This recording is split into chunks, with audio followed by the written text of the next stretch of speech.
Hello বন্ধুরা, সবাইকে স্বাগত জানছি একটা নতুন ব্লগে।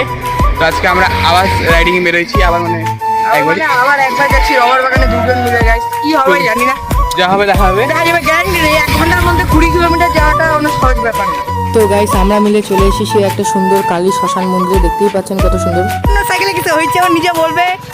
দেখা এই অবস্থা, এখন অরণ্যের সাইকেল হ্যান্ডেলে ভালো করে দেখা।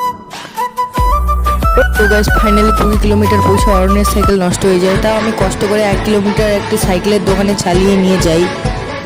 তো বন্ধুরা দেখতেই পাচ্ছ, আমরা হচ্ছে ওই কেসটা, যেটা হচ্ছে সাইকেলটা ঠিক করার কেসটা, টায়ারটা হ্যান্ডেল খুলে পড়ে গেল।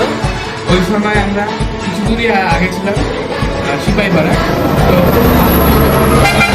কারণ আমরা কারেন্টের প্রবলেম করে আমরা বেরিয়েছিলাম, ব্লগে দেখেছো।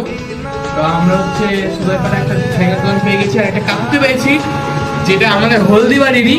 আমাকে খুব ভালো বলছে যে হলদি থেকে 17 কিলোমিটার পরে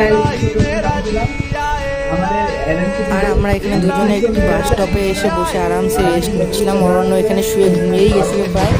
তো যদি ব্লগটা ভালো লাগে একটা লাইক ও চ্যানেলটিকে ফলো করে দিবেন। আমাদের ইউটিউব পেজেও এই ধরনের ব্লগের ভিডিও হয়, ওইখানেও গিয়ে সাবস্ক্রাইব করতে পারেন। নাম আয়ুষ্মান সরকার। আসলে বসে আছি আমাদের ভাই আমি